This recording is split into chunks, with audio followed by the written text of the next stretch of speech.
सभी का फिर से स्वागत है आपके अपने YouTube चैनल भारद्वाज कंसेप्ट में। तो आज हम एक्सरसाइज 5.3 के अगले क्वेश्चन की तरफ बढ़ते हैं, जिसमें हम 8 क्वेश्चन पहले कर चुके हैं। तो आज हम 9th क्वेश्चन की तरफ बढ़ते हैं, जिसमें हमें दिया गया है if the sum of first 7 term of an AP is 49 and that of 17 term is 289, find the sum of first n terms. तो क्वेश्चन में जो दिया गया है पहले हम उनको लिख लेते हैं। Given in question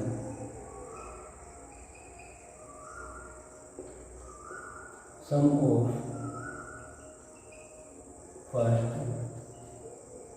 7 terms of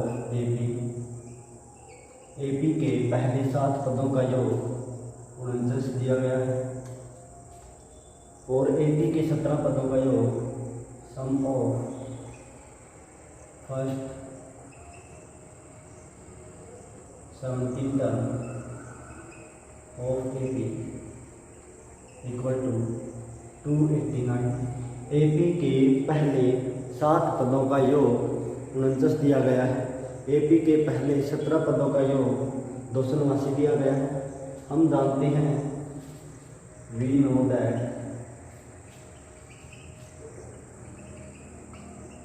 Sn equal to n/2 into 2a plus n minus 1 into d। तो क्वेश्चन में पहली कंडीशन में इन फर्स्ट कंडीशन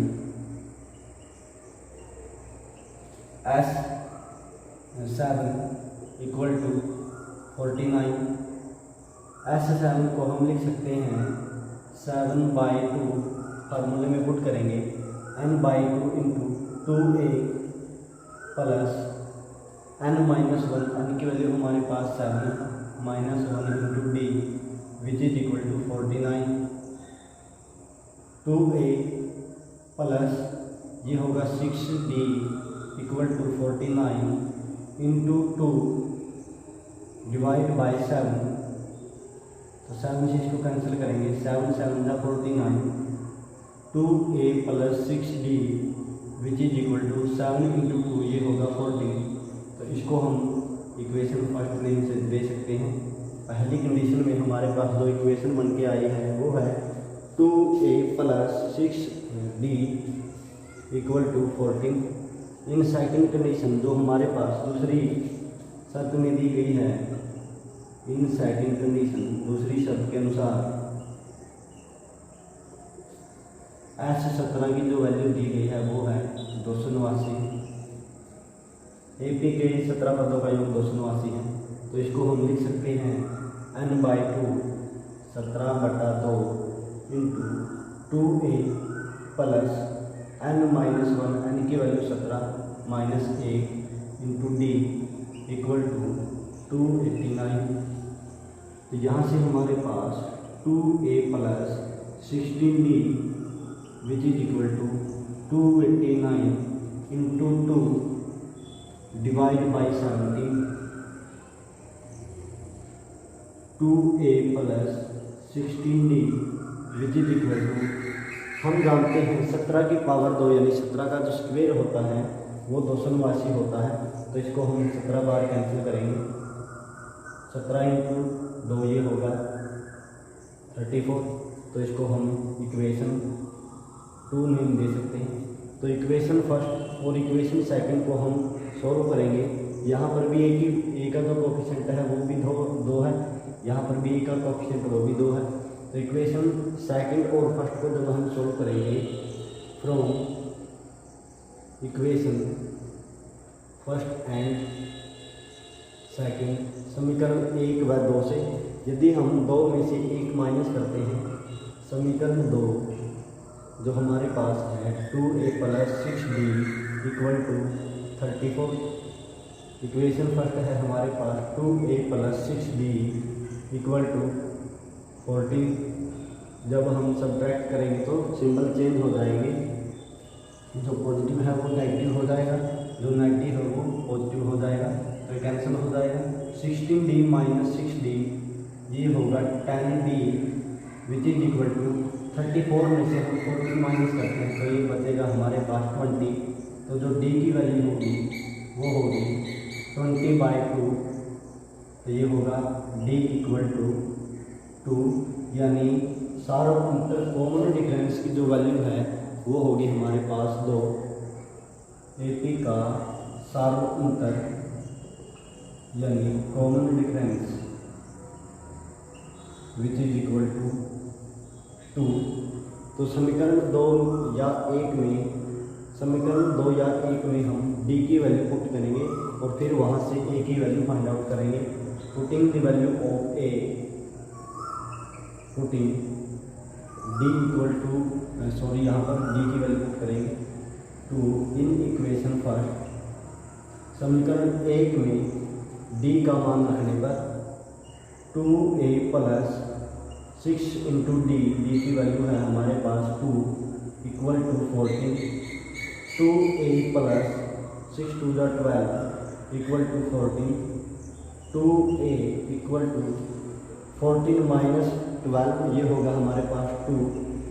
तो a इक्वल टू 2/2, यानी जो a की वैल्यू होगी वो होगी हमारे पास 1। यानी AP का पहला पद यानी first term of AP equal to 2। यहाँ से हमने A की वैल्यू फाइंड आउट की और D की वैल्यू फाइंड आउट की। तो AP के n पदों का योग हमने फाइंड आउट करना है। Sum of n terms of an AP, sum of n terms जिसको हम SN लिखते हैं n/2 into 2a plus n minus 1 into d. SN equal to n/2 into 2 into a की वैल्यू हमारे पास 1 है plus n minus 1 into D की value हमने फाइंड आउट की है जो है 2। तो यहाँ पर हम n/2 इंटू 2 × 2 प्लस यहाँ से हम मल्टीप्लाई करवाएंगे 2n minus 2 × 2, 2n minus 2 n/2 into 2 में से 2 माइनस करेंगे तो 0 बचेगा। तो यहाँ पर बचेगा हमारे पास 2n, यानी इसका मतलब है n/2 मल्टीप्लाई 2n, 2 से 2 कैंसिल करेंगे तो हमारे पास बचेगा n², जो हमारे पास AP के n पदों का योग होगा। Sum of n terms of AP के n पदों का योग, AP के n पदों का योग जो होगा वो होगा हमारे पास n², जो हमारा आंसर होगा। तो क्वेश्चन में हमारे पास AP के n पदों का योग पूछा गया था, लेकिन हमें सिर्फ दिया गया था कि AP के पहले 7 पदों का योग 49 है, AP के 17 पदों का योग 289 है। तो यहाँ से हम पुट करते हैं SN और SN, यानी S7 की जो वैल्यू होगी वहाँ से हमारे पास एक इक्वेशन बन के आएगी जहाँ पर A और D दो वेरिएबल होंगे और S17 यानी AP के 17 पदों का योग 289 है। तो यहाँ से भी हमारे पास एक इक्वेशन बनती है, यहाँ पर भी A और D दो वेरिएबल होंगे यानी चर पद होंगे। तो इनको हम इक्वेशन फर्स्ट और सेकंड को सब्ट्रैक्ट करते हैं तो हमारे पास D की वैल्यू फाइंड आउट होती है और D की वैल्यू को हम या तो इक्वेशन 1 में पुट करें या इक्वेशन सेकंड में पुट करें, वो आपकी मर्जी है, या आप इसको 2 में भी पुट कर सकते हैं। यहाँ से भी D की वैल्यू 1 ही निकल कर आएगी और D और A की वैल्यू हमारे पास है। तो SN की वैल्यू हमसे पूछी गई थी, N की वैल्यू हमें दी नहीं गई, लेकिन SN यानी AP के N पदों का योग ही पूछा गया था। तो N की वैल्यू हम N ही पुट करेंगे, A की वैल्यू और D की वैल्यू हम 1 और 2 पुट करते हैं। तो यहाँ से हमारे पास जो SN होगा वो होगा n²। उम्मीद करता हूँ आपको ये अच्छे से समझ आया होगा, तो आप इसको नोट कर सकते हो और साथ ही साथ आप नोट करते जाइएगा ताकि ये समय पर काम आ सके, तो इसको आप नोट कर सकते हैं।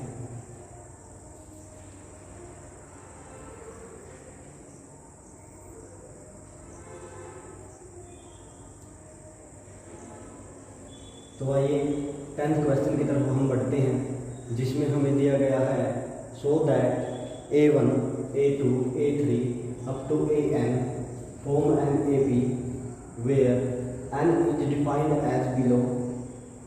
जो n हमें परिभाषित किया गया है पहले भाग में AN equal to 3 + 4n and second part में AN इक्वल टू 9 - 5n।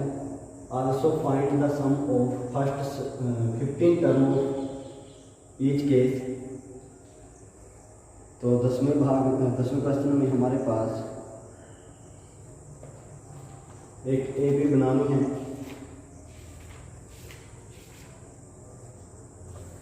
दर्शाइए कि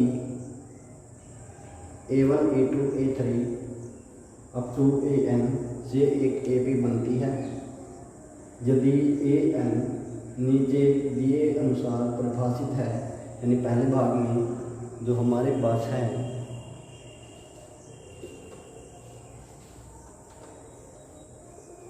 क्वेश्चन नंबर 10 फर्स्ट पार्ट में AN इक्वल टू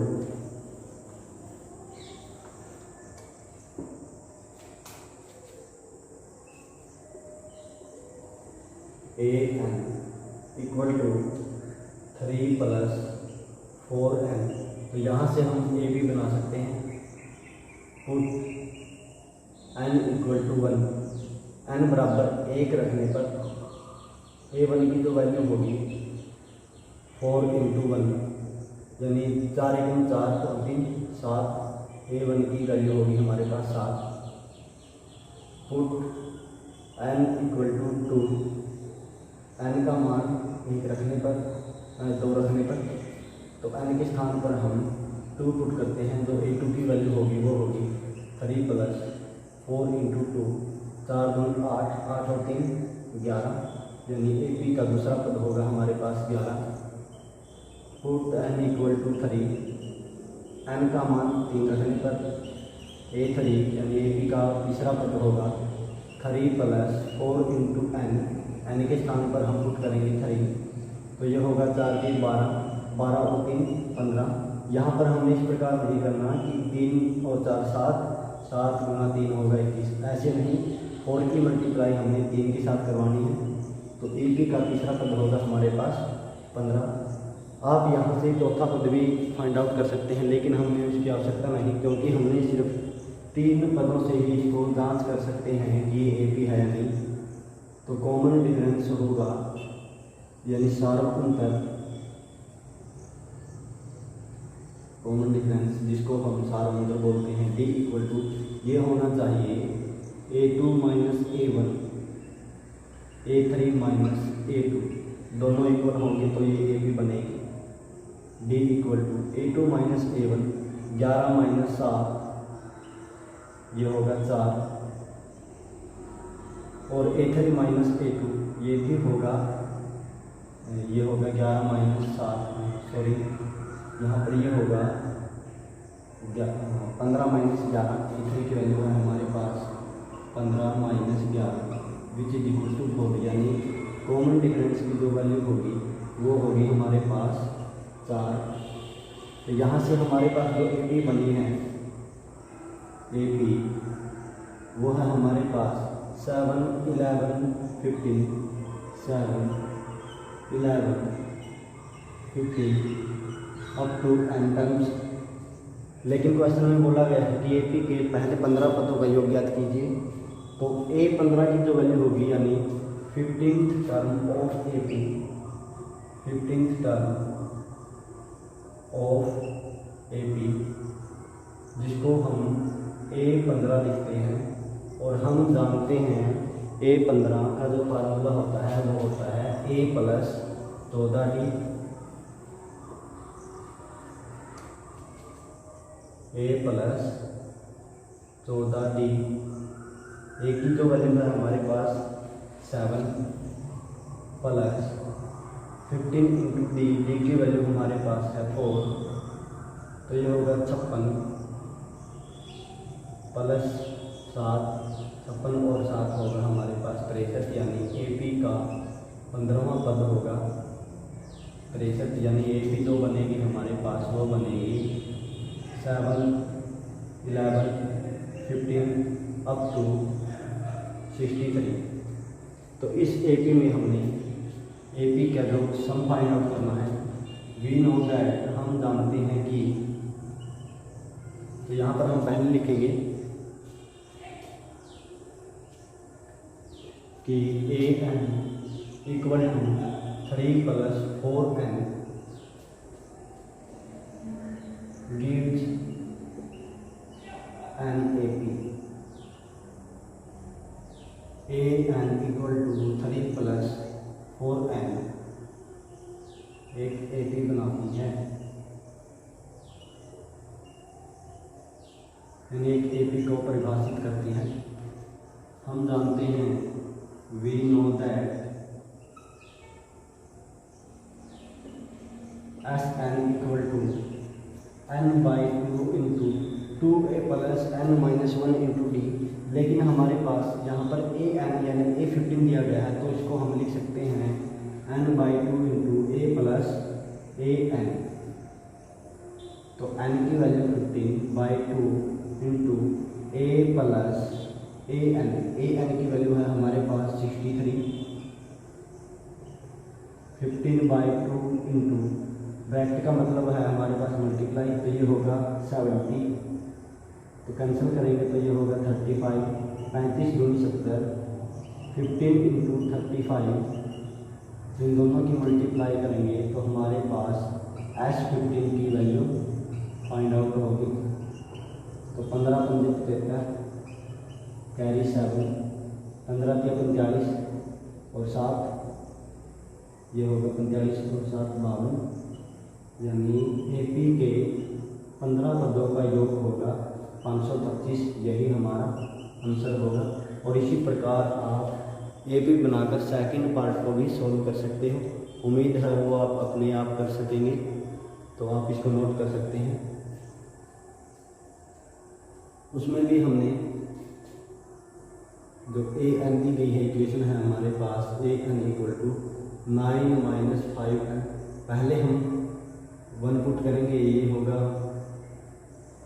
A1 की वैल्यू होगी यहाँ से 4, फिर 2 रखेंगे, 2 ये होगा 5 इंटू 2 10, 9 - 10 यानी A2 की वैल्यू होगी -1।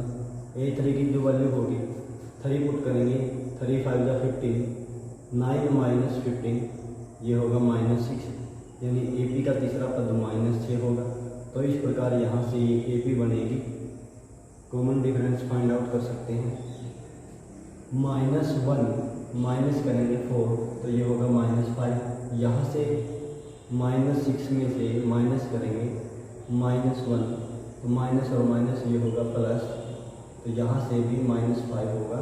D की वैल्यू -5 और A की वैल्यू हमारे पास N है, और N की वैल्यू हमारे पास A की वैल्यू हमारे पास 4 है और N की वैल्यू 15 है। तो इनको हम इसी प्रकार फार्मूले में पुट करके हम S15 की वैल्यू फाइंड आउट कर सकते हैं।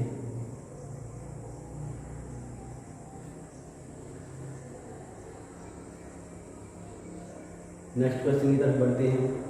11th क्वेश्चन में हमारे पास if the sum of first n terms of an AP is 4n - n², what is the first term that is S7। यानी जो पहला पद है वो S1 के बराबर है। What is the sum of first 2 terms, what is the second term, similarly third term and 10th term and nth term. तो AP में जो हमारे पास जो क्वेश्चन नंबर 11 है, यदि किसी AP का प्रथम पद, यदि किसी AP के n पदों का योग 4n - n² है, तो पहला पद यानी अर्थात S1 क्या होगा, पहले दो पदों का योग क्या होगा, और इसी प्रकार दूसरा पद क्या है, तीसरा पद, चौथा पद और nवां पद क्या होगा। Sum of n terms, AP के n पदों का योग जो क्वेश्चन में दिया गया है, यानी इसको हम लिखेंगे Sn AP के n पदों का योग है हमारे पास 4n-n², यानी यदि हम मान लेते हैं हमारे पास AP का पहला पद A1 या बोले हम 5 है, तो आप बोलोगे कि AP के पहले एक पद का जो योग होगा वो भी 5 ही होगा, यानी S1 और A1 बराबर होते हैं, यानी AP के पहला पद और पहले पद का जो जोड़ होगा वो बराबर ही होगा। तो यहाँ पर हम S1 लिख सकते हैं इक्वल टू A1 जो क्वेश्चन में दिया गया है, इक्वल टू 4 × 1 - 1², 4 × 1 होगा 4, 1 का स्क्वायर होगा 1, यानी A1 AP का पहला पद है जो फर्स्ट टर्म वो है हमारे पास 3। S2 AP का दूसरा पद का दो पदों का योग, S2 का मतलब है AP के दो पदों का योग, तो वो होगा 4 × 2 - 2², 4 × 2 ये है हमारे पास 8 - 4 का स्क्वायर होगा 4। S2 की जो वैल्यू होगी वो होगी 4, यानी AP के दो पदों का योग, AP का पहला पद और दूसरा पद, तो इन दोनों का जो जोड़ है वो उसको हम S2 लिखेंगे, यानी इसको हम लिख सकते हैं A1 + A2, यानी AP के पहले दो पदों का योग है हमारे पास 4 और AP का पहला पद 3 है प्लस A2 इक्वल टू 4, तो AP का दूसरा पद होगा हमारे पास 4 - 3, A2 इक्वल टू 1। AP की जो सेकंड टर्म है, सेकंड टर्म AP का दूसरा पद 1 होगा, AP का पहला पद 3 है, तो कॉमन डिफरेंस यानी सार्वत्रिक जिसको हम D लिखते हैं A2 - A1, A2 है हमारे पास 4 - A1, A2 हमारे पास है 1 माइनस A2 -A1, A1 की वैल्यू 3, तो D की यानी कॉमन डिफरेंस की जो वैल्यू होगी वो होगी हमारे पास 1 - 3 यानी -2, तो कॉमन डिफरेंस में हमारे पास -2 है। और क्वेश्चन में पूछा गया था AP के पहले दो पदों का योग क्या होगा, तो AP के पहले दो पदों का योग होगा हमारे पास 4, यानी सम ऑफ फर्स्ट 2 टर्म, AP के पहले दो पदों का योग, क्वेश्चन में ये पूछा गया था। AP का दूसरा पद क्या होगा A2, वो होगा हमारे पास 1, और क्वेश्चन में पूछा गया है थर्ड टर्म यानी AP का तीसरा पद क्या होगा, तो हम लिखते हैं पहले S3 क्या होगा, यानी AP के 3 पदों का योग होगा हमारे पास, यहाँ पर पुट करेंगे 4 × 1 के स्थान पर हम यहाँ पर लिखेंगे 3 - 3², 4 × 3 12, -3 का जो स्क्वायर होगा वो होगा 9, तो ये होगा 12 में से 9 माइनस करेंगे तो 3 बचेगा, यानी AP के पहले 3 पदों का योग होगा 3। पहले 3 पदों का योग का मतलब है A1 + A2 + A3 equal to 3। A1 और A2 की जो वैल्यू है, यानी AP के पहले 2 पदों का योग वो हमारे पास 4 है, यानी इसको हम लिख सकते हैं S2 + A3 equal to 3। S2 की वैल्यू है हमारे पास 4 + A3 इक्वल टू 3, तो यहाँ पर हम लिखेंगे कि जो ये 4 आया है ये है क्योंकि S2 = 4, क्योंकि S2 = 4, तो A3 की जो वैल्यू होगी वो होगी 3 - 4, यानी AP का तीसरा पद -1 होगा, थर्ड टर्म ऑफ AP का तीसरा पद होगा जो हमारे पास वो होगा -1। और क्वेश्चन में पूछा गया था 10वां पद AP का 10वां पद, यानी जिसको हम A10 लिखते हैं, ए प्लस 9d। ए की वैल्यू हमारे पास है ए पी का पहला पद 3 प्लस 9 इंटू डी। डी की वैल्यू है हमारे पास -2। 3 माइनस 18 ये होगा -15, यानी ए पी का 10वां पद -15 होगा। और क्वेश्चन में पूछा गया था nवां पद क्या होगा, यानी ए एन की जो वैल्यू होगी वो क्या होगी। हम जानते हैं A N equal to A plus N minus 1 into D. A N equal to A की वैल्यू हमारे पास 3 plus N minus 1 into D. D की वैल्यू है हमारे पास -2। 3 प्लस ये होगा -2n, माइनस और माइनस प्लस 2। 3 प्लस 2 5 -2n, यानी ए पी का nवां पद जिसको हम ए एन बोलते हैं, nth term of A P का nवां पद जो होगा हमारे पास 5 - 2n। क्वेश्चन में पूछा गया था ए पी का पहले दो पदों का योग जो S2 होगा वो होगा 4। ए पी का दूसरा पद 1 होगा। कॉमन डिफरेंस से हम फाइंड आउट कर सकते हैं। ए पी का तीसरा पद पहले हम एस एन की वैल्यू फाइंड आउट करेंगे। एस एन को हम लिख सकते हैं ए पी के 3 पदों का योग, और पहले दो पदों का जो योग है वो हमारे पास 4 फाइंड आउट हुआ है।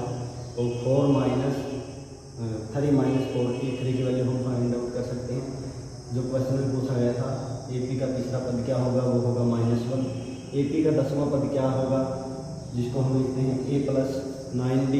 तो इस प्रकार हम ए पी का 10वां पद भी फाइंड आउट कर सकते हैं।